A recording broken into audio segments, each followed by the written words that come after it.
안녕하세요, 김종입니다. 제가 드디어 경차 타는 남자가 됐습니다. 12년 3년 정도 된 경차예요.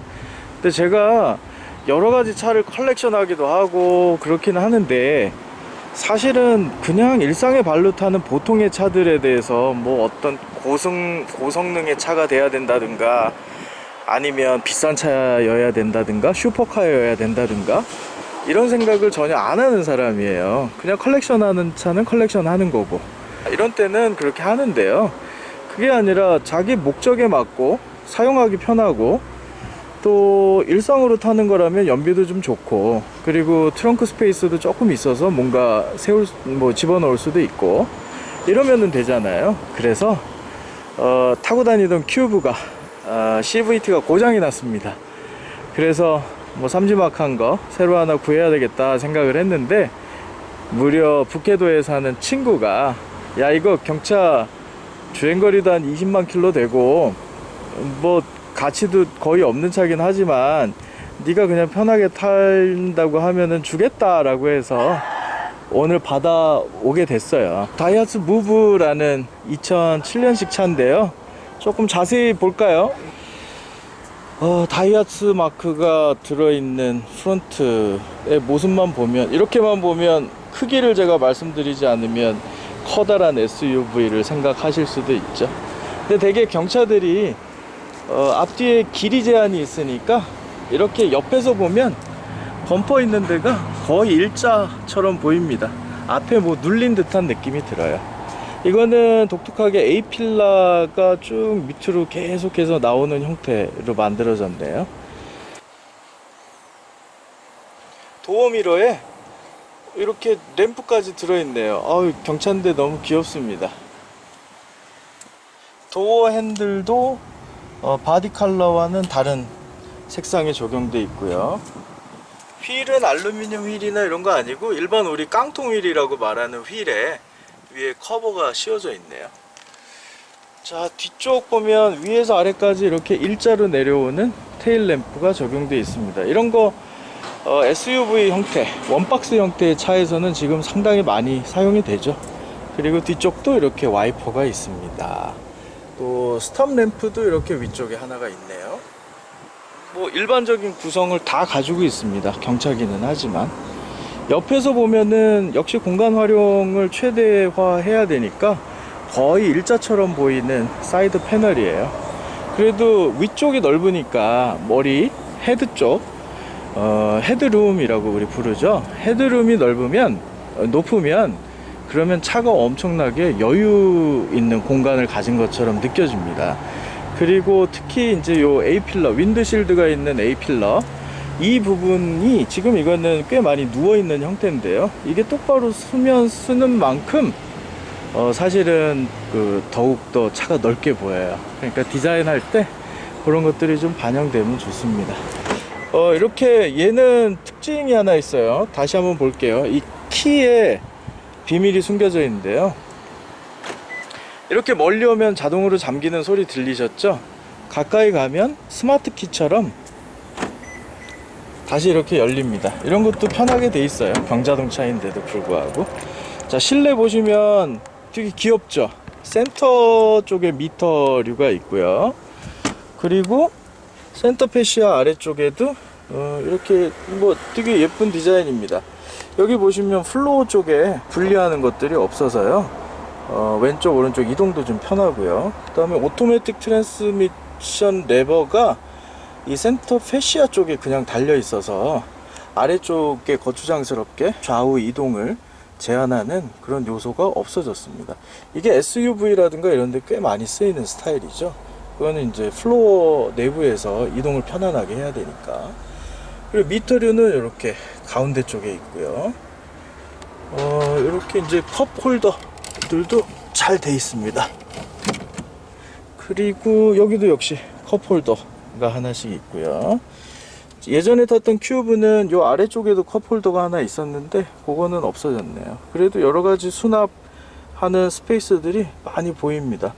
예를 들면 요 이제 미터 클러스터가 가운데는 없어졌으니까 지금 이 부분에도 이렇게 수납이 들어 있고요. 그 다음에 요 아래쪽에도 이렇게 수납할 수 있는 스페이스가 있습니다. 물론 도어 트림 쪽에도 수납할 수 있는 스페이스는 당연히 있고요. 그리고 요 부분도 이렇게 수납할 수 있는 스페이스가 있습니다.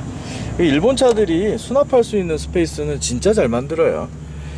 그리고 가운데에도 여기 이렇게 수납할 수 있는 스페이스가 있네요.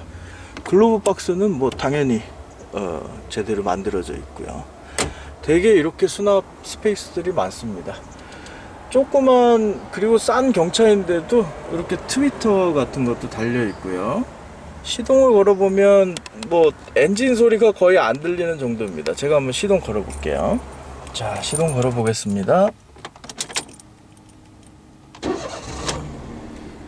그 시동 걸 때 뭐 카랑카랑 하면서 걸리는 느낌이 좀 나야 되는데 그런 거는 전혀 없어요. 또 센터 쪽에 있는 그 미터류들 좀 꽤 귀엽습니다. 경자동차인데도 불구하고 뭐 RPM 게이지, 속도 게이지, 그 다음에 트립 컴퓨터에 여러 가지 수치를 표현하는 거, 그리고 연료량 게이지, 그리고 오토매틱 트랜스미션의 포지션을 알려주는 것들, 뭐 이런 것들이 다 들어있네요. 있는 거는 다 있는 거예요. 그리고 여기에는 센터 패시아 쪽에는 역시 공조장치들에 관련된 여러 가지들이 이렇게 같이 있어요. 이 다이얼의 방식은 참 독특합니다. 바깥쪽은 이렇게 움직여서 팬의 강도를 조절하고요. 안쪽은 일반적으로는 버튼이라든가 스위치 정도로 되어 있는데 얘는 이렇게 돌리는 로타리 형태로 외기, 내기, 순환을 처리를 하네요. 그 다음에 요거는 이제 오디오 쪽입니다. 내부에 경자동차지만 있을 거 다 있죠. 뒤쪽도 한번 보실까요? 자, 뒤쪽인데요, 꽤 넓은 것 같은 느낌이 들죠. 사실은 시트를 가장 뒤쪽으로 밀어놔서 그래요. 그래서 시트 백 쪽은 거의 지금 90도에 가깝습니다. 그래도 뭐 애기가 타거나 또 간단하게 이동할 때는 크게 불편함은 느끼지 않을 것 같아요. 상당히 넓습니다. 도어 트림 같은 경우는 좋은 재질의 플라스틱을 쓰지는 않았는데요, 그래도 모양도 좀 넓고 지금 여기처럼 이렇게 직물도 들어가 있어서 뭐라고 할까요? 사람들하고 잘 동화되는 느낌? 편한 느낌? 이런 것들이 드는 것 같습니다. 뒤쪽에 트렁크 스페이스도 한번 보실게요. 일본 차들 이런 거 참 잘 만들거든요. 옆으로 열리는 방식이고요. 트렁크 스페이스는 이렇게 뭐 거의 아무것도 없습니다. 그냥 우리 백 하나 정도, 큰 거 백 하나 정도, 작은 거면 한 2개 정도, 그 정도 들어가는 것 같아요. 대신 뒤쪽을 넓게 활용할 수 있도록 짐이나 이런 거 실을 때 이렇게 밀어서 자리를 확보할 수 있고요. 양쪽이 다 이렇게 폴딩이 됩니다. 이 폴딩 될 때 사실은 이런 부분, 여기 이제 공간이 생기잖아요. 이런 부분들이 보이지 않도록 이렇게 처리를 한 것들, 이런 거는 좀 본받을 만 하고요. 또 이렇게 아주 작은 형태의 클립인데 이런 것들 하나둘 들어있는 것들도 꽤 우리가 본받을 만한 것들 중에 하나예요. 이런 거 하나하나가 사실은 다 설계할 때 지금까지 여러 데이터들이라든가 또 고객들의 요구라든가 이런 것들에 따라서 만들어지게 되는 거죠. 엔진룸도 보실게요. 엔진 보실 텐데요, 뭐 엔진룸이 요만했습니다. 요만한 데에다가 어떻게 엔진을 다 집어넣는지, 이 패키지라고 해요. 이런 그 공간에 어떻게 배치를 할지 등을 결정하는 거, 그런 것들 정말 뭐 너무 잘하는 거죠. 이렇게 660cc짜리, 일본의 경차 기준은 660cc입니다. 우리나라는 1000cc죠. 660cc짜리 엔진이 들어있고요. 그 다음에 배터리는 이렇게 옆쪽으로 배치가 됐네요. 앞뒤로 길게요. 이거는 ABS 모듈이겠죠. 그리고 퓨즈 박스가 보이고요. 그리고 이쪽에 이게 이제 우리 보통 말하는 엔진 미미라고 부르는 마운트가 들어있는 것 같습니다. 요 조그만 거 여러분 생각해 보세요. 이 스페이스가 얼마나 작습니까? 앞뒤로 한 40cm, 50cm도 채 안 되는 것 같은데요. 요 조그만 공간 안에 모든 걸 배치해서 잘 넣습니다. 정말 대단한 거예요. 경차가 이게 우습게 볼 일이 아닙니다. 작기 때문에 그만큼 공간적인 제약이 많고요. 그 공간 안에 모든 걸 집어넣는다고 하는 거는 그 경차를 설계하는 엔지니어들 존경을 받아도 됩니다. 친구한테서 받은 다이하츠 무브 지금 시승을 좀 하고 있습니다. 마침 비가 조금 내려서 또 조금 와이퍼도 왔다 갔다 해야 되고 시끄럽기는 한데요.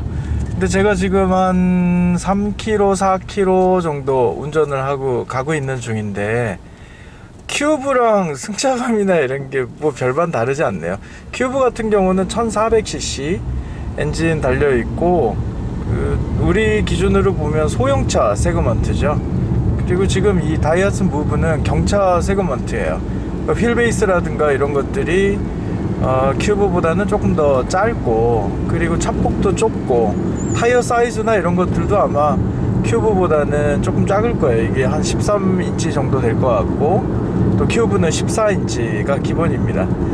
근데 그 약간의 뭐 둔턱이 있는 데라든가, 또 평지에서도 뭐 커브길이라든가, 밑에 약간 범프나 뭐 파인 곳들이 있어서 약간 차가 출렁이거나 요동칠 때라든가 이런 때 기본적인 느낌이 큐브 같은 소형차들하고 많이 다르지 않습니다.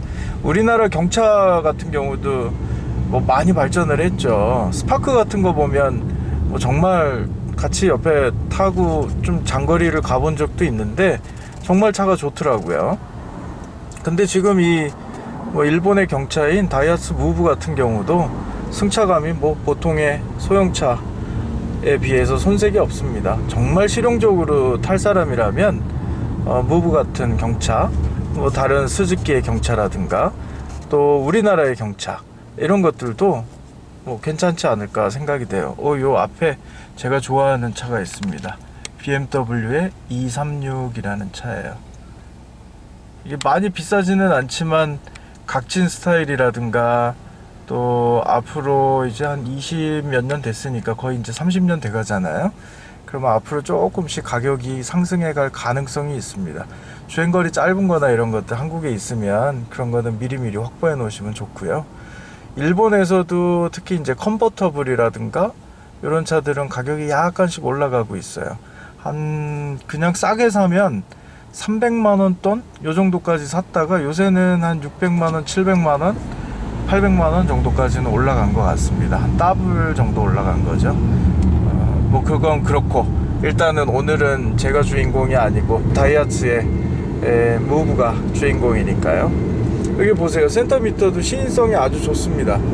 요 착좌 위치, 드라이빙 포지션하고 또 저 미터 클러스터가 있는 곳하고 상당히 거리가 조금 있어서요. 그래서 시인성이 아주 좋습니다. 눈을 많이 돌리지 않고도 저 부분을 볼 수가 있어요.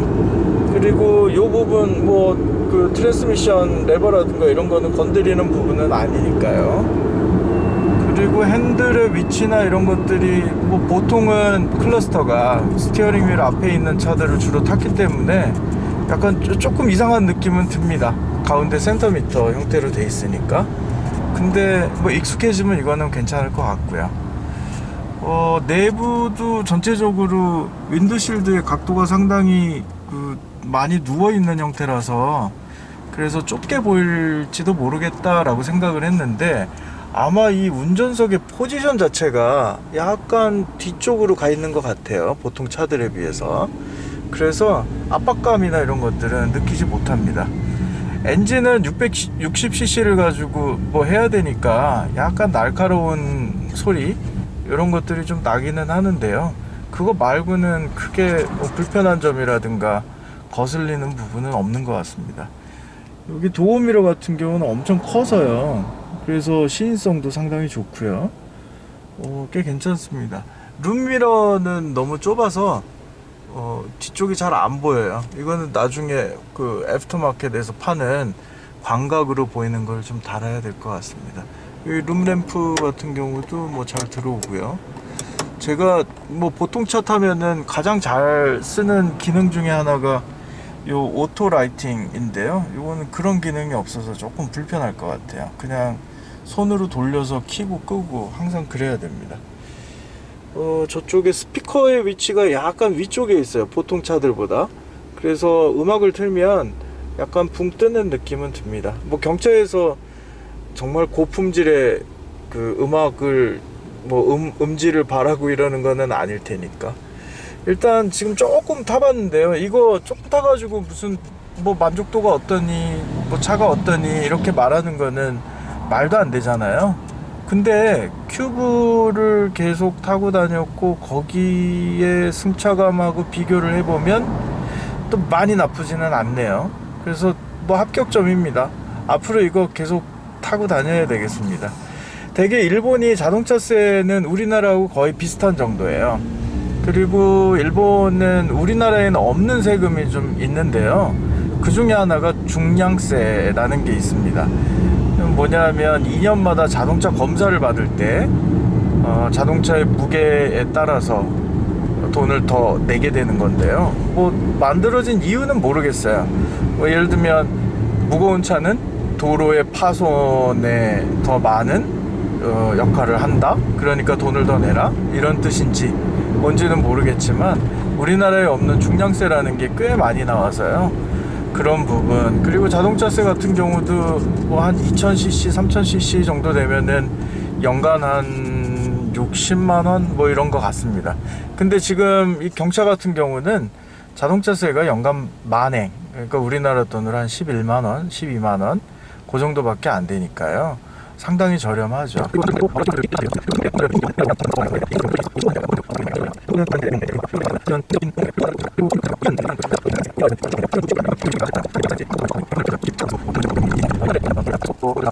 작은 것, 그리고 우리가 보면 보잘것없는 것조차도 무시하거나 또 그런 것들을 가지고 있는 사람들에 대해서 비하하거나 이런 게 없는 거는 우리도 조금 배워야 할 부분이 아닌가 라는 생각은 좀 듭니다. 자동차 문화라는 게 항상 그 어느 나라나 자동차 문화라는 건 독립적으로 존재를 하고요, 그 나라에 있는 자동차의 종류라든가 또 사람들의 생활 방식이라든가 사고 방식이라든가 이런 것들에 의해서 많이 바뀌게 되는데요, 그런 면에서 우리하고 다른 부분이 분명히 있기는 있겠지만 검소하고 또 아껴 쓰면서 살고 이런 것들은 뭐 공통적으로 생각해도 되는 거 아닌가 싶기도 해요. 뭐 일단 그렇습니다. 차 자체는 아주 만족스럽습니다. 이게 주행거리가 20만 킬로라고 들었어요. 20만 킬로인데도 뭐 쌩쌩합니다. 자, 그러면 오늘은 이렇게 그 친구한테 선물 받은 20만 킬로짜리 2007년식 다이하츠 무브라는 경차를 타고 가면서 이만 마치도록 하겠습니다. 지금까지 김주영이었습니다. 구독, 좋아요, 댓글도 많이 달아주시고요, 라라클래식 많이 사랑해주세요. 감사합니다.